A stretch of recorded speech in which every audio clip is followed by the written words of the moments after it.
오늘 우리가 함께 나누실 말씀은 마태복음 25장 31절부터 46절까지의 말씀입니다. 마태복음 25장 31절에서 46절까지의 말씀. 우리 다 같이 함께 합독하시겠습니다. 인자가 자기 영광으로 모든 천사와 함께 올 때에 자기 영광의 보좌에 앉으리니 모든 민족을 그 앞에 모으고 각각 구분하기를 목자가 양과 염소를 구분하는 것 같이 하여 양은 그 오른편에 염소는 왼편에 두리라. 그때 임금이 그 오른편에 있는 자들에게 이르시되 내 아버지께 복받을 자들이여 나와 창세로부터 너희를 위하여 예비된 나라를 상속받으라. 내가 줄일 때에 너희가 먹을 것을 주었고 목마를 때에 마시게 하였고 나그네 되었을 때에 영접하였고 헐벗을 때에 옷을 입혔고 병들었을 때에 돌보았고 옥에 갇혔을 때에 와서 보았느니라. 이에 의인들이 대답하여 이르되 주여 우리가 어느 때에 주께서 줄이신 것을 보고 음식을 대접하였으며 목마르신 것을 보고 마시게 하였나이까. 어느 때에 나그네 되신 것을 보고 영접하였으며 헐벗으신 것을 보고 옷 입혔나이까. 어느 때에 병드신 것이나 옥에 갇히신 것을 보고 가서 배웠나이까 하리니 임금이 대답하여 이르시되 내가 진실로 너희에게 이르노니 너희가 여기 내 형제 중에 지극히 작은 하나에게 한 것이 곧 나에게 한 것이니라 하시고 또 왼편에 있는 자들에게 이르시되 저주를 받은 자들아 나를 떠나 마귀와 그 사자들을 위하여 예비된 영원한 불에 들어가라. 내가 줄일 때에 너희가 먹을 것을 주지 아니하였고 목마를 때에 마시지 아니하였고 하지 아니하였고 나그네 되었을 때에 영접하지 아니하였고 헐벗을 때에 옷 입히지 아니하였고 병들었을 때와 옥에 갇혔을 때에 돌보지 아니하였느니라 하시니 그들도 대답하여 이르되 주여 우리가 어느 때에 주께서 줄이신 것이나 목마르신 것이나 나그네 되신 것이나 헐벗으신 것이나 병드신 것이나 옥에 갇히신 것을 보고 공양하지 아니하더이까. 이에 임금이 대답하여 이르시되 내가 진실로 너에게 이르노니 이 지극히 작은 자 하나에게 하지 아니한 것이 곧 내게 하지 아니한 것이니라 하시니라. 그들은 영벌에 의인들은 영생에 들어가리라 하시니라. 아멘. 할렐루야. 이제 마태복음 25장에 들어오게 되면 그 유명한 세 가지의 비유가 이제 등장하게 되는데요. 처음에 나오는 비유가 이제 열처녀의 비유가 나옵니다. 그러니까 신랑을 기다리는 10명의 들러리죠. 들러리와 같은 그 열처녀의 비유가 나오고요. 두 번째로 나오는 비유가 뭐냐면 여러분들이 너무 잘 아시는 이 달란트의 비유. 종들이 주인에게 달란트를 받아서 그 달란트를 어떻게 이제 사용하였느냐라는 그 비유가 나오게 되고요. 자, 오늘 본문에서 나오는 비유는 이제 양과 염소의 비유라고 보통 우리가 얘기를 하는데 이 양과 염소의 비유를 통해서 양은 오른편에 염소는 어디에 있습니까? 왼편에 이렇게 가르게 되는 그렇게 이제 그 비유의 말씀이 나오게 됩니다. 자, 그런데 이제 이 세 가지 비유 중에 이제 공통점이 있습니다. 첫 번째 나오는 열처녀의 비유, 두 번째 달란트의 비유, 세 번째 양과 염소의 비유에서 동일하게 이제 우리가 알 수 있는 한 가지 공통점이 뭐냐면 마지막 순간에 구분이 되어진다는 거예요. 구분이 되어진다. 어떻게 구분이 되어지느냐? 열처녀에서는 등불을 기름을 준비했느냐 못했느냐가 이제 그 기준이 이제 구분의 기준이 되어집니다. 또 이제 달란트의 비유가 나오는데 이 달란트의 비유에는 뭐가 기준이 되어집니까? 그 달란트를 맡긴 것에 대해서 남겼느냐, 남기지 못했느냐로 구분이 되어져요. 그리고 또 오늘 이제 본문에 나오게 되는 양과 염소의 비유에서 보시면 무엇으로 기준이 되어집니까? 양과 염소가 오른쪽과 왼쪽으로 구분되어지는 이 기준이 뭡니까? 목자에게, 임금에게 무엇을 했느냐, 안 했느냐에 대한 부분이죠, 그죠? 뭐 이렇게 뭐 너는 했고 너희들은 하지 않았다 이렇게 얘기하잖아요. 그러니까 이게 이제 그 어쨌든 이 세 가지의 비유가 쭉 이게 나오는데 내용은 다 다른 것 같으나 마지막 결론에 이르게 되면은 마지막에 이렇게 구분이 일어난다는 거죠. 그리고 마지막 순간에 일어나는 겁니다. 처음부터 구분이 되어지는 게 아니라 열처녀의 비유에서도 언제 구분이 되어집니까? 이제 신랑이 막 올 때가 얼마 남지 않았는데 이제 구분이 된 거예요.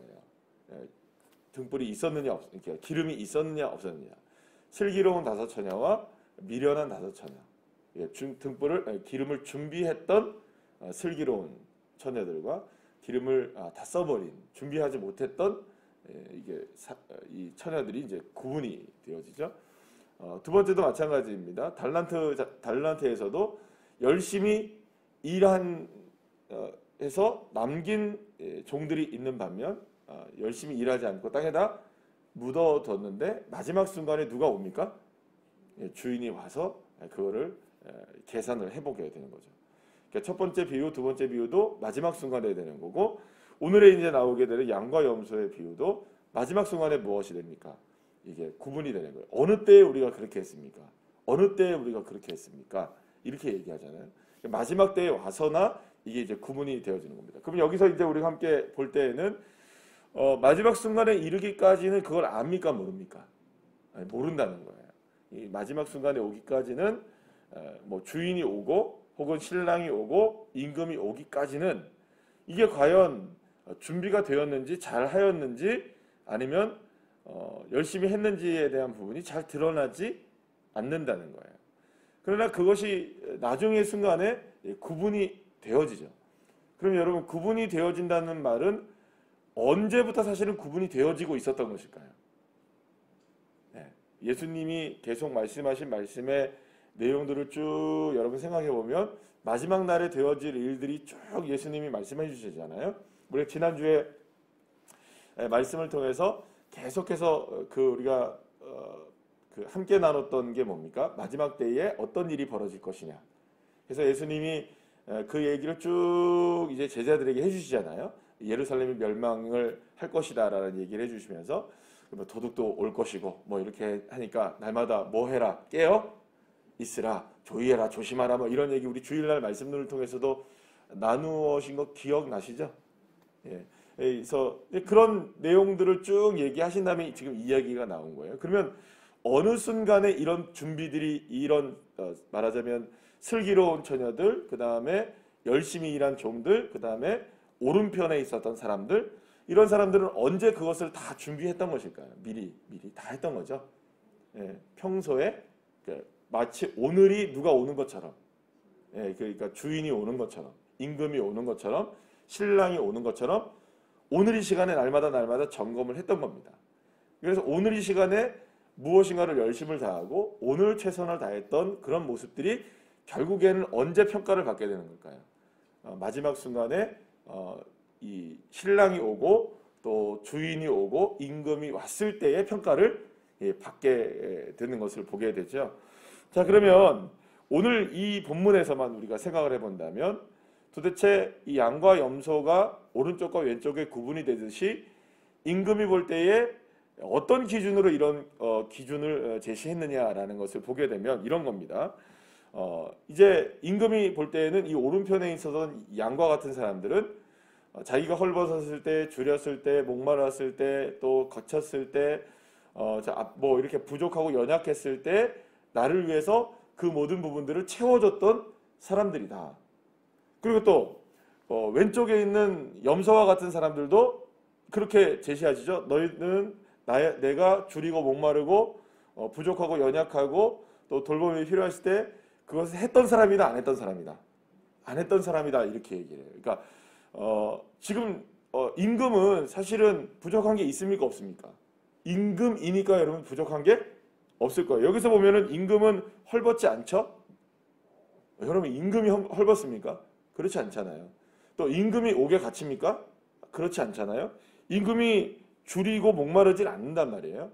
그런데 임금이 자신이 줄이고 목마르고 헐벗고 옥에 갇히고 뭐 이렇게 얘기를 다 해요. 그런데 나중에 알고 보니까 언제 우리가 그랬습니까? 라고 누구도 얘기합니까?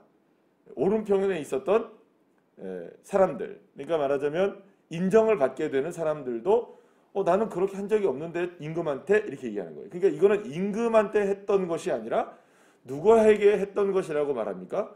너의 주변에 있는 지극히 작은 자들에게 했던 것이 곧 누구에게 한 것이다. 임금에게 한 것이다 라고 얘기를 해요. 반대로 우리가 언제 그러지 않았습니까?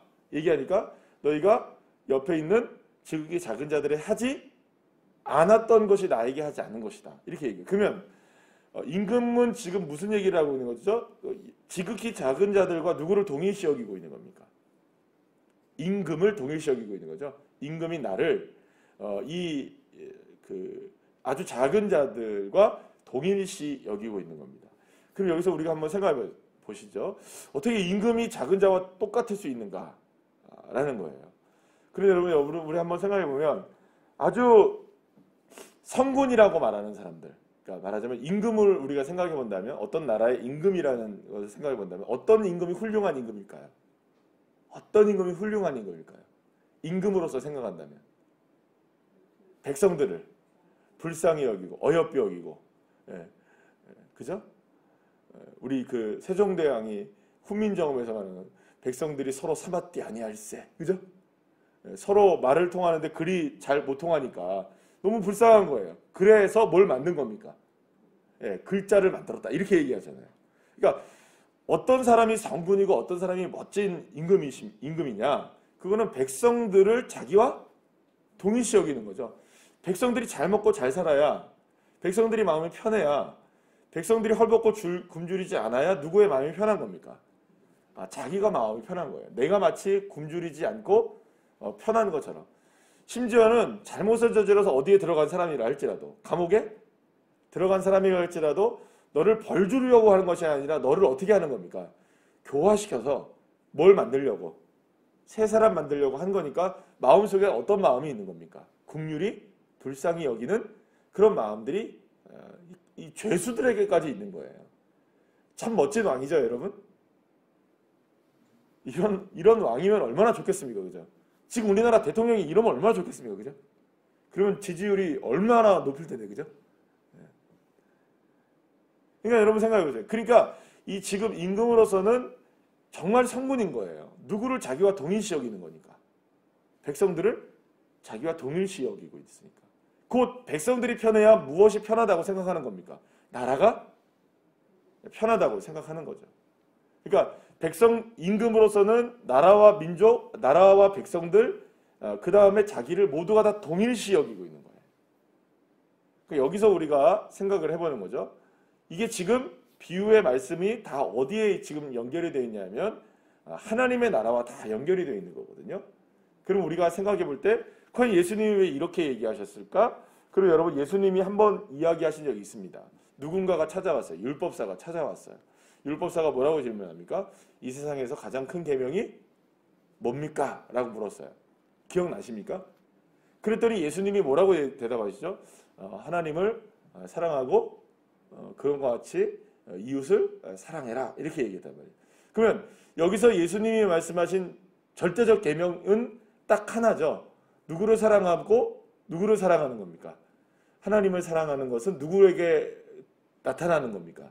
자연스럽게 이웃을 향해 나타난다. 그러니까 이웃을 사랑하는 것은 하나님을 사랑하는 것과 같고 하나님을 사랑하는 것은 이웃을 사랑하는 것과 같다라고 말씀하시죠. 그럼 결국엔 여기서 무엇이 또 드러나게 되는 겁니까? 사랑이라는 것이 드러나죠. 언제 이 사람들이 내가 지극히 작은 자에게 하나 했습니까? 너희들이 그 사람들한테 사랑을 베푼 것이다. 여러분들 오시면, 그 다음에 보시면 그 앞에 있는 비유로 넘어가 보시죠. 우리가 달란트의 비유를 보게 되면 달란트를 남겼던 종들이 있어요. 그 사람들은 뭘 사랑한 겁니까? 그러면 자기에게 주어진 일을 사랑한 거죠. 이해가 되십니까? 일을 열심히 한 거잖아요. 누가 맡겨준 일을, 주인이 맡겨준 일을 열심을 다한 거죠. 그게 뭡니까? 이거 다른 표현으로 얘기하면 일을 사랑한 거예요. 그러니까 주인을 사랑하기 때문에 자기에게 맡겨진 일도 어떻게 한 겁니까? 일을 사랑한 거죠. 그러니까 기쁩니까? 안 기쁩니까? 할 때. 사랑하는 마음으로 하면 기쁘죠, 여러분. 또 앞에서 열처녀의 비유로 오게 되면 등불을 다 준비를 해요. 근데 한 사람들은 잠을 자요. 예. 한 부류는 잠을 자요. 한 부류는 근데 어떻게 있습니까? 계속 깨어서 자기의 등불을 체크한 거죠. 기름이 있나 없나. 이 사람들은 뭐 한 겁니까? 그러니까 똑같은 일을 맡겼어도 자기가 지금 누구를 기다리는 일, 신랑이 오는 걸 기다리는 일을 사명으로 알고 최선을 다하고 기쁘게 그 사명을 뭐 한 겁니까? 사랑한 거죠. 이해가 되십니까? 그러니까 결국에는 이 앞에 있는 열처녀의 비유도 또 달란트의 비유도 양과 염소의 비유도 자기에게 맡겨진 삶을 어떻게 한 겁니까? 사랑한 거죠. 그러니까 그게 자연적으로 무엇을 드러난 겁니까? 아, 내게 맡겨주신 그런 일들? 그럼 누구를 사랑하는 걸까요? 그게? 하나님을 사랑하고 이웃을 사랑하는 것으로, 일을 사랑하는 것으로, 사명을 사랑하는 것으로 나타날까요? 안 나타날까요? 그 나타나는 거예요. 그러니까 누구를 사랑하면, 그러니까 하나님을 사랑하면 내게 맡겨진 사명도 사랑하게 되고 이웃도 사랑할 수밖에 없고 그게 자연스럽게 나올까요? 안 나올까요? 억지로 될까요? 안 될까요? 아닌 거예요. 자연스럽게 드러나는 거예요. 기쁘게 드러나는 거예요. 즐겁게 드러나는 겁니다. 그러니까 누구를 사랑하면? 하나님을 사랑하면. 그러니까 하나님을 사랑하면 이웃을 사랑하는 것이 자연스럽게 드러나는 것이고 하나님을 사랑하면 사명을 사랑하는 것도 자연스럽게 드러나는 것이고 하나님을 사랑하면 주님이 오실 그날을 기다리는 것도 자연스럽게 기다려지는 거죠. 그걸 사랑하니까. 그러면 결국에는 우리에게 지금 예수님이 말씀하신 이 비유의 모습들을 쭉 통해서 마지막 때에 언젠가는 다가오게 될 그날, 구분되어지는 그날이 있는데, 그죠? 구분되어지는 그날이 있고, 그리고 또 주님이 평가하시게 될 그날이 있는데, 그러면 그날 동안 우리는 뭘 해야 할까요? 깨어서 준비하고 또 뭘 해야 하는 걸까요? 열심히 일해라. 열심히 우리가 봉사해라. 열심히 우리 뭐 사랑해라. 이웃을 사랑해라. 물론 그거도 굉장히 중요한 일이지만 그게 자연스럽게 되어져야 된다는 거죠. 누구를 통해서. 자, 열심히 힘써 누구를 사랑하면 됩니까? 예, 여호와 하나님을 사랑하는 삶이 되어야 된다. 그러니까 주님을 사랑하는 삶으로 우리 채워져야 된다는 거죠. 예, 사랑하는 여러분, 그래서 저와 여러분이 마지막 때가 되면 될수록 더 집중하고 사랑해야 될 것은 바로 우리 주님 한 분이십니다. 그러니까 주님을 사랑하면 주님이 사랑하게 하시는 일들을 사랑하게 하실 수밖에 없어요. 사랑하며 살아가는 거죠. 기쁘고 즐겁게. 여러분, 기쁘고 즐겁게 사랑하는 겁니다. 그러니까 누군가의 뭘 눈치를 볼 것도 없는 거예요. 뭐 상황을 살펴볼 것도 없는 거예요. 누구를 사랑하면? 하나님을 사랑하면 눈 떠지는 겁니다. 하나님을 사랑하면 일하게 되는 거죠. 하나님을 사랑하면 돌아보게 되는 거죠. 근데 이게 일이 되면 그 순간 이게 힘들어지는 겁니다. 내가 그 일을 또 해야 돼? 이렇게 되는 거죠. 내가 그거를 왜 해야 돼? 그거 내가 왜 준비해야 돼? 그럼 그거는 뭘 지금 바라보는 걸까요? 일 자체를 바라보는 거죠. 여러분, 일하고 싶은 사람이 있을까요? 없을까요? 다 놀고 싶죠. 누가 일하고 싶겠어요? 누가 그걸 하고 싶겠어요? 그러나 우리는 거기에 집중하는 것이 아니라 힘써 누구를 더 사랑해야 할까요? 하나님을 진짜로 사랑하고 주님을 정말로 진짜로 사랑하면 자연스럽게 우리는 누구를 돌보게 되는 걸까요? 저 사람이 헐벗었네. 저 사람이 부족하네. 저 사람이 지금 등불이 필요하구나. 저 사람에게는 지금 우리의 도움이 필요하구나. 그러니까 왜냐하면 그거는 누구에게로부터 누구를 사랑하는 마음 때문이니까요. 주님을 사랑하는 마음 때문인 거죠. 그럼 자연스럽게 그게 흘러 넘치게 되는 거예요. 사랑하는 여러분, 저와 여러분이 그런 삶이 되시길 소망합니다. 그러니까 때로는 이런 생각들을 우리가 할 수 있어요. 어떤 분을 보면 저분 요즘에 되게 열심히 하시네? 이렇게 생각하는 그런 분들 있으시죠? 이전에도 열심히 하셨는데 더 열심히 하시네?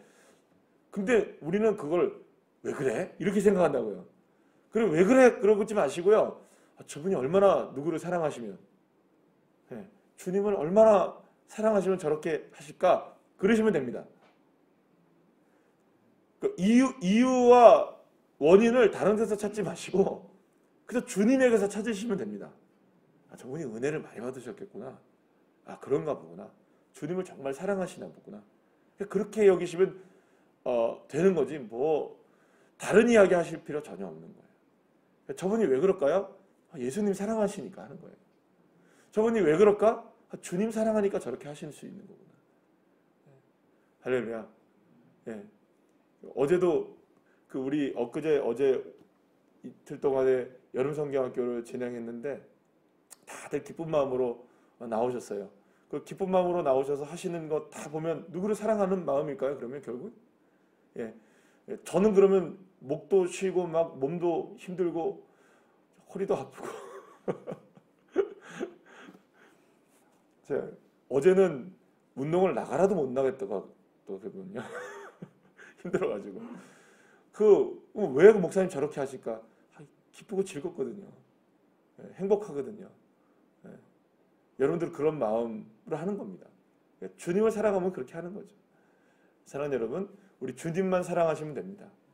그리고 그 사랑이 자연스럽게 우리의 삶에 녹아지면 우리의 일과 사명과 주변에 있는 사람들 사랑하지 않을 수 없게 되는 거죠.